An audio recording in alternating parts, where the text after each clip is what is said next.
It feels like we're carrying a lot of burdens at the moment. The world is carrying a lot of burdens. COVID-19, of course, watching the death and the grief around the world, but also the isolation, the curtailment of plans to spend time with family or friends, no travel, the loss of jobs and incomes and futures. And then political burdens, watching those US presidential debates and now seeing Trump himself unwell makes us fear for our world.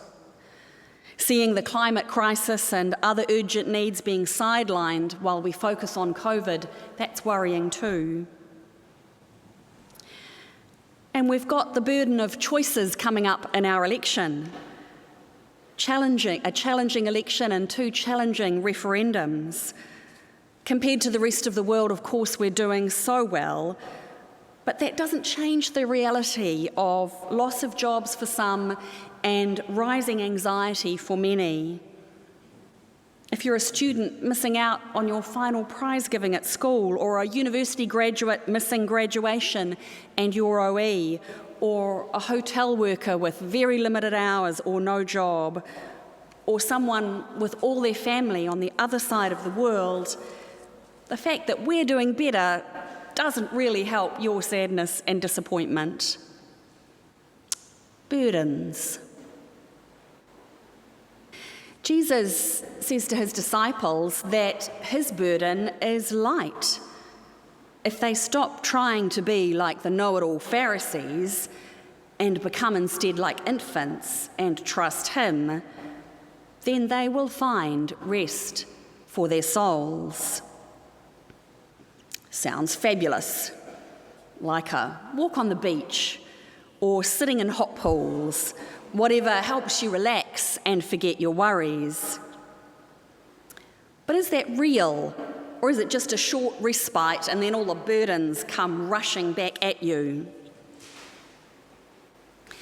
St. Francis, who we celebrate today, was someone who got rid of his burdens. He followed the instructions of Jesus literally, the one about only having one garment and to carry nothing with you.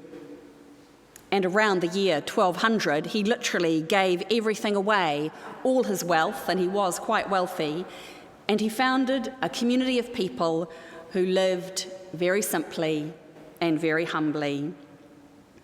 And people still follow his rule of life today.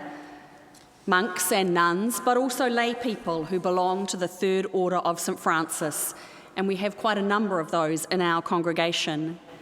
Their rule of life and prayer and service gives them a kind of a framework within which to place their burdens and therefore to lighten them. Our faith also gives us a framework within which to live. Our church, its traditions, our life of worship, when at their best, help us to live in God's world. And when faced with challenging times like the COVID era or challenging choices in the upcoming elections, we can look to our faith to guide us. After church today, we're having a discussion about the referendum on the End of Life Bill.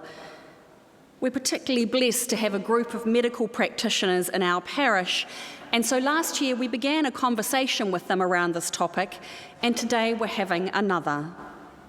We'll be listening and learning from each other in order to help us with the discernment that we have to do in order to cast our vote. We're seeking to lighten the burden that we may carry as we make a decision. And we will most certainly be not telling you how to vote, because that, of course, is up to you. It is unfortunate, I think, that church leaders, including our own bishops, have chosen to take a strong stance against the bill and have indeed chosen to tell us how to vote.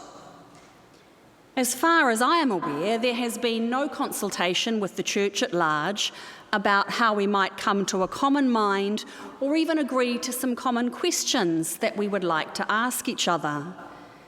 there has been an assumption that we will all think alike. And the bishops, in signing 2 different letters to the public, have aligned themselves with some very conservative churches who are more used to telling their people what to think. We've got those letters to share with you today, but we also have another resource which we like better, which is from the staff at Trinity Methodist College. And they say in their piece, there is no one single biblical answer to the question of assisted dying. So there is no one Christian response either. But as Christians, we are called to search our scriptures, our tradition, our experience and tikanga prayerfully, critically, and in pursuit of compassionate justice, love and healing, allowing these insights to shape our responses as we come to cast our vote. We believe life is a gift from God, and we know that death is inevitable for all of us. We also believe, though, that death is not the end, that we remain in God's love forever. We are given human skill and intellect with which we have created the miracles of modern medicine, which heal and enhance our lives. And we're all acutely aware now, too, of the way that some simple public health measures also save lives. Most of us will have stories from our own families of people dying good deaths. And we'll also have stories of those who suffered too much in their dying. We will all have stories which inform the way, and experiences which inform the way we think about this topic. And then we have the opportunity to vote on the End of Life Choice Bill. Please be sure to read the material sent by the Election Commission and to read what the bill actually proposes. A while ago, we sent out links to a video where our Diocesan Chancellor explained each provision of the bill step by step. It was very straightforward and clear, so let's take the time to be informed. And know that people of faith will vote yes, and people of faith will vote no. And each will have come to their decision through reflection on their faith and with prayer and discernment. And so we acknowledge that amongst each other, and we're not here to convince each other of the way that we think. If the bill passes, of course, no one has to avail themselves of it, but some might choose to. And whichever way the vote goes, our doctors and our hospices will continue to give the best palliative care that they can to their patients. And we have choices to make too in the general election, candidates and parties. And as we discern that vote, I think the biblical imperative is a little clearer. The question we need to ask, I think, is not what will be best for me or my life, my tax rate, my well-being, but what will be best for those who have less than me. The Old Testament writers give us that summary term, the widow, the orphan, and the stranger. They use that term kind of like a formula all the way through when they're talking about the well-being of people. We might translate it to those with no income or protection, those without families to love them, and the foreigner or the refugee. So our vote is about who do we trust to care most about those people on that list? Who do we trust to care most about those in need and to care for the earth, God's creation? Today's psalm set down for St. Francis Day, 148, is a good one to read when we're thinking, as we have been, about climate justice and the protection of creation. It finishes with praise from all your servants, from the people close to your heart.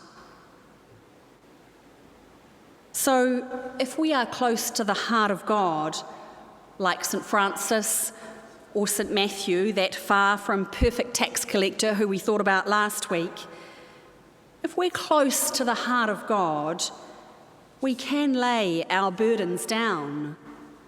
We can seek the companionship of Jesus, who promised to reveal God to us. And we can take upon us that yoke of Jesus, and we can seek the gentleness and the humility that he offers.